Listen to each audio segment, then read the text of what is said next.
Bonjour à tous, le parquet de Chalon-sur-Saône confirme la piste du féminicide suivi d'un suicide 3 jours après ce drame en Saône-et-Loire. Une femme de 64 ans a été abattue à son domicile de Pierre-en-Bresse par son ex-conjoint le soir du 1er mai. Le procureur de la République a communiqué hier soir pour éviter selon lui la propagation d'informations parcellaires ou inexactes.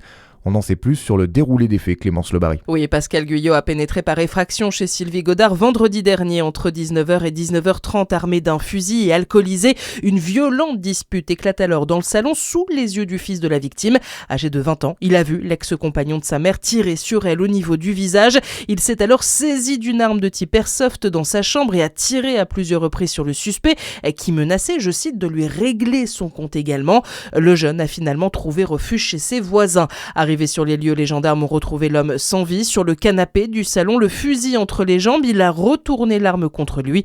Le couple était séparé depuis plusieurs semaines. On apprend également que l'homme avait déjà été condamné pour des violences conjugales contre une ex-compagne en 2009 dans le Jura. En octobre 2011, il a aussi été condamné à 2 mois d'emprisonnement avec sursis par le tribunal de Lons-le-Saunier pour conduite en état d'ivresse.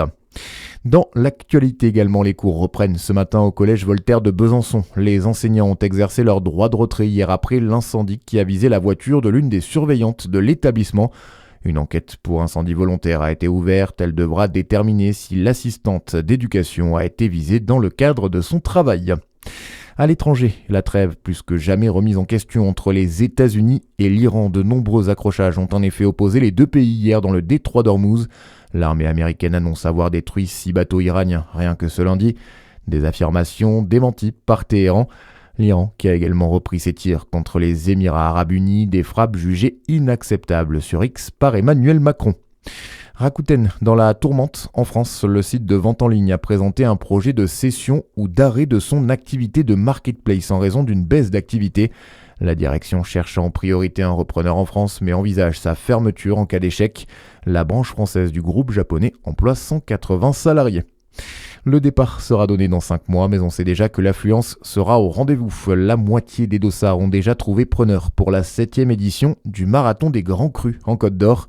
Ouvertes depuis 5 mois, les inscriptions se sont accélérées en mars-avril selon les organisateurs qui précisent qu'il ne reste que 750 places sur le marathon, 800 sur le semi. L'événement est prévu, on le rappelle, le 11 octobre.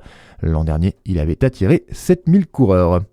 Et puis, le début d'un gros chantier hier à Dole. Des perturbations sont à prévoir durant les 5 prochains mois sur une partie de la rue des Arènes fermée à la circulation en raison de l'installation d'une immense grue. Il s'agit de travaux de réfection de toiture. La mairie précise que la circulation piétonne est toujours possible, tout comme l'accès au commerce. Voilà pour l'essentiel. Excellente journée sur Fréquence Plus.